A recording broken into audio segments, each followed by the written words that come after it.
Salut les amis, c'est Devo. J'espère que vous allez bien. Nous nous retrouvons aujourd'hui pour une vidéo un peu spéciale.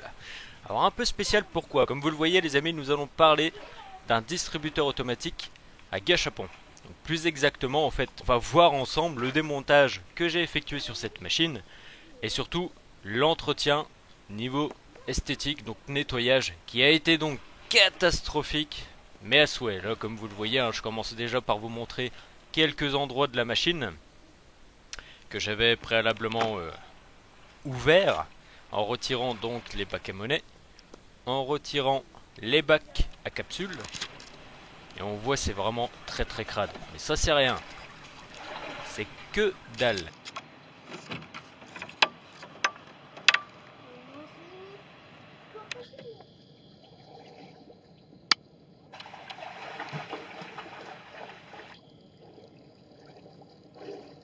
Là vous allez le voir, on commence à descendre un tout petit peu, et what? Qu'est-ce que c'est que ça? C'est du caca. C'est pas possible. Je vous jure, quand j'ai vu ça, mais c'était what the fuck. Je me suis dit c'est une blague. Alors quand j'ai acheté à l'époque en fait cette machine, à l'époque, qu'est-ce que je dis comme connerie, début d'année je crois bien. Ouais ça doit être ça, début d'année. Alors je savais qu'elle était crade, hein, je l'avais vue de toute façon, mais à l'intérieur pas autant que ça en fait. Et c'est là que je me suis dit waouh, le boulot monstre qu'il va y avoir. Alors, il y a quelques étapes qui vont être passées, hein, parce que de toute façon j'ai essayé de filmer en fait à chaque petit démontage du distributeur. Donc là j'avais commencé par les séparer en deux. Et je peux vous dire que quand on n'y connaît rien, bah c'est pas forcément facile. Parce que pour moi c'était mon premier démontage de distributeur automatique de jouets. Et plus exactement des machines typées totalement japonaises. Donc les distributeurs à gachapon. Gachapon. Donc là je vous remontrerai un peu les moisissures. C'était surtout ça en fait qu'il y avait sur le plastique de la machine. Mais il y en avait partout, dans les moindres recoins. Le jour où j'avais décidé justement de démonter la machine, ben je me suis dit il va falloir qu'on aille faire un petit tour chez Action et acheter quelques produits justement pour m'aider à nettoyer tout ça, parce que à la main et à l'éponge c'était même pas possible. Et vous voyez, et encore là c'est rien. Donc ça a été vraiment pratique, et je vous en parlerai un petit peu plus tard comme produit parce qu'il y en a d'autres. Donc l'Ajax, hein, 4 actions, tout le monde connaît. Le Cura, donc c'est pareil, c'est un produit qu'on trouve chez Action. C'est ce qui permet en fait de décoller tout ce qui est résidus de colle. Les anciennes traces de glu, de scotch, tout ce que vous voulez, les antivols. Et c'est vraiment très pratique, même les stickers. Par exemple là au niveau de la molette, il y a le restant du double face. Donc la partie collante de l'autocollant qui était restée.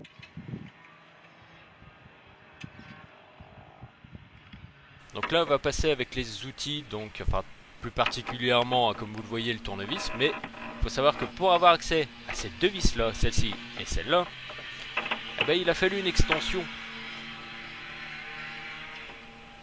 Et je me suis pas aperçu que j'avais une extension au début dans ma caisse à outils, et je me suis dit non mais c'est pas possible, j'ai démonté une grosse partie de la bécane et je me retrouve là bloqué et pas pouvoir avancer dans mon truc quoi. Et là regardez-moi ça. Pouah, la vache. Quand j'ai vu ça, je me suis dit attends les gars, sérieux. L'autre il vient, il bouffe du chocolat, il dit tiens je vais foutre ma main dans la machine quoi. C'était vraiment atroce. Donc il y a certaines parties de la machine que je n'ai pas pu récupérer à 100%. Parce que au-delà des traces et de la crasse, en fait il y avait un niveau d'usure, mais tellement énorme, que c'était carrément incrusté dans le plastique même. Donc ça c'est ce que vous voyez là en fait, c'est la deuxième partie, donc la partie du bas de la colonne, donc du distributeur. Donc on peut appeler ça une colonne ou un meuble, hein. On va revoir un tout petit peu l'intérieur, et à côté en fait il y a l'autre partie que j'avais terminé complètement de nettoyer. Et ça a été pas de masse à faire parce que franchement c'était ultra dégueulasse quoi. Je vous dis vraiment le moindre recoin c'était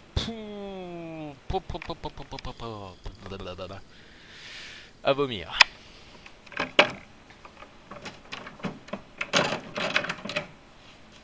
Donc là, bah là on voit le contraste, hein. De toute façon, voilà, c'est propre, c'est nickel. Il n'y a plus de restants de stickers qui dégueulassent et tout. Le réceptacle de monnaie c'est pareil. Il a fallu que je resserre des vis. C'était horrible.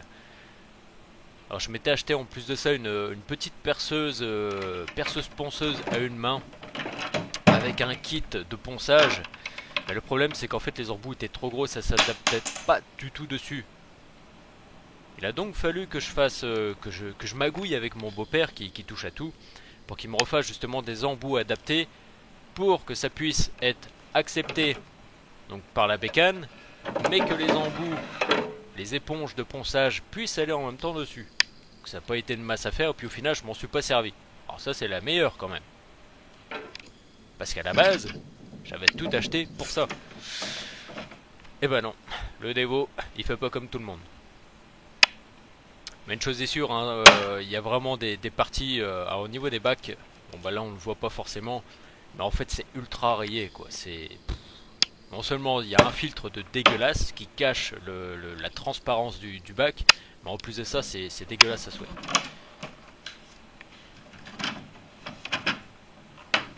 Ça n'a pas été de la rigolade, hein. Donc là on va commencer à attaquer par la deuxième partie. Donc on avait déjà tout, j'avais déjà tout démonté. Et là waouh, c'était pire que ce que je pensais en fait, parce que au-delà de me dire qu'il y avait de la moisissure, en fait cette fameuse masse jaune, ce pâté marron jaune, enfin bref cette pourriture, ben en fait je me demandais si c'était pas plutôt hormis des taches de moisissure et de rouille, si c'était pas de l'urine. Parce que bah, si on y réfléchit bien, c'était tout en bas de la machine, enfin c'est la partie basse. Forcément un chien de n'importe quelle taille aurait pu arriver et lever la patte. Mais je crois bien que c'était ça en fait, de l'urine de chien. Parce qu'il y avait des parties qui étaient relativement sèches, mais quand on grattait avec un cure-dent par exemple, il y a des parties qui restaient pâtées, non pâteuses. Et ouais, ça me paraissait plus être une ancienne urine que de la dégoulinure de rouille. Parce que je pense qu'en plus de ça, la rouille saurait vachement taché le plastique. Donc là au niveau des produits, on a le produit jaune, donc le brake cleaner qui à la base aide à nettoyer et à décrasser les pièces automobiles. Mais ça m'a été vachement utile. Alors peu importe le produit, hein, il a fallu un coup d'huile de coude comme pas possible pour avoir les moisissures. Donc à tel point qu'il y a des moments il a fallu frotter tellement fort, bah, et du coup ça faisait des traces sur le carénage de la bécane, et du coup bah, on voyait un petit contraste, bah, forcément moins frotté, plus frotté. Mais avec le produit bleu qui était à côté, donc la bombe, pas l'Ajax, hein, la bombe, ça rajoute une couche protectrice, waouh, je vais y arriver, et ça permet en fait de protéger bah, des intempéries, de l'humidité, tout ça. Et le produit jaune ou bleu, hein, ça sert aussi à retirer les traces de gommage noir. Mais il faut de l'huile de coude. Quoi qu'il arrive, l'huile de coude.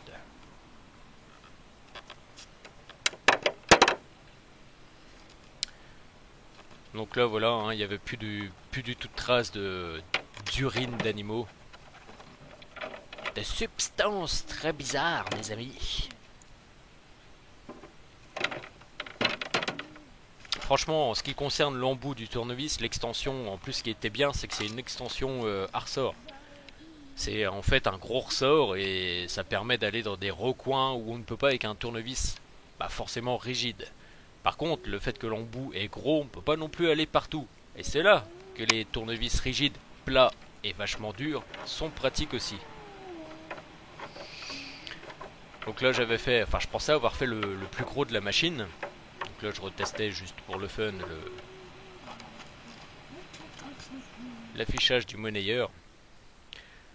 Donc voilà, j'avais tout nettoyé. Donc là on voit bien qu'au niveau du bac, hein, vous pouvez faire un petit tour en arrière et mettre sur pause.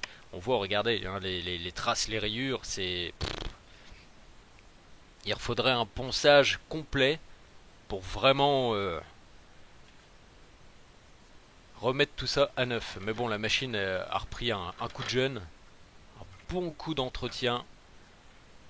Et ça fait plaisir parce que en fait j'ai passé 2 gros après-midi, soit plus de 6 heures par jour dessus. Sachant que c'était la première bécane que je démontais, donc forcément il m'a fallu déjà découvrir comment la démonter, la désosser complètement. Alors il se peut que par la suite je fasse même des vidéos pour vous montrer comment séparer un meuble en 2 parties, ouvrir les bacs, démonter telle ou telle pièce, régler le monnayeur sur 1, 2, 3 ou 4 euros, sachant que ces machines là, donc les machines à gâchapon japonaises, ne prennent que les pièces d'1 euro. Voilà. Donc même si vous voyez de temps en temps sur certaines machines dans des magasins ou autres avec un icône présentant des pièces de monnaie 1 et 2 euros, c'est 1 euro principalement, sauf si bien entendu le propriétaire de la machine a fait changer le monnayeur, ce qui est très rare. Donc là je me faisais plaisir en fait à tester un peu la machine. Après 2 longues journées, ça a été vraiment pas facile. Même psychologiquement au final, parce que vous êtes là en train de frotter l'huile de coude, et puis quand vous en avez plus, il faut continuer quand même. Que ce soit pièces en plastique, pièces en métal, tout. C'était vachement dur. Et là, je teste. Katcha. Bonne. Donc c'est ça en fait le nom qui avait été donné aux machines, hein. Il faut savoir que Katcha c'est le bruit de la molette qu'on tourne, et le pon c'est en fait quand la capsule tombe dans le réceptacle. Ah, ils étaient inventifs hein, les japonais. Ils étaient inventifs. Ils le sont toujours d'ailleurs, ils sont toujours, pour moi, hein, ils resteront les premiers en ce qui concerne l'innovation. Hein. Oh c'est mignon. Oh il pleure, laissez-nous sortir.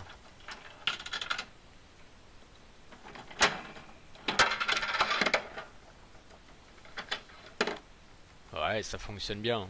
Oui, et puis il fallait faire attention en fait au niveau du mécanisme. Il y a un ordre à respecter en fait au niveau des roulements. Enfin un ordre. Il y a un roulement qu'il faut mettre dans une certaine position, quoi. Donc il est marqué d'un point noir.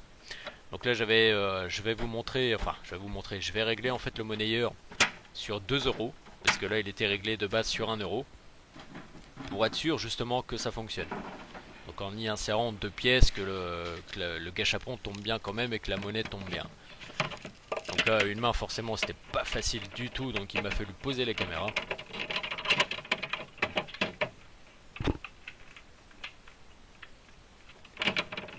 Une fois que le réglage a été prêt, alors franchement à démonter ça prend 5 secondes, à régler 5 secondes, à remettre 5 secondes, voilà.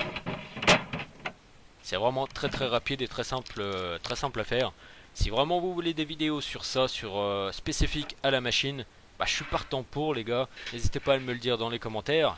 Pensez à vous abonner hein, d'ailleurs, ça me ferait extrêmement plaisir. Et puis je crois que c'est tout, hein, puisqu'après cette vidéo là, de toute façon on s'est encore amusé avec madame à mettre des petites pièces dedans, puis ça fait plaisir quoi. Donc on avait mis une pièce, là la deuxième, et la machine tombe, et puis bon, c'est OP quoi. J'avais testé hors caméra, le 3 et le 4 euros, ça fonctionnait aussi. Voilà. Bon sur ce les amis, j'espère que cette petite vidéo vous a plu, cette vidéo un peu exceptionnelle et inattendue on va dire. Hein. Moi ça m'a fait plaisir de la partager avec vous, ça c'est sûr, et je vous dis à très vite. Ciao ciao.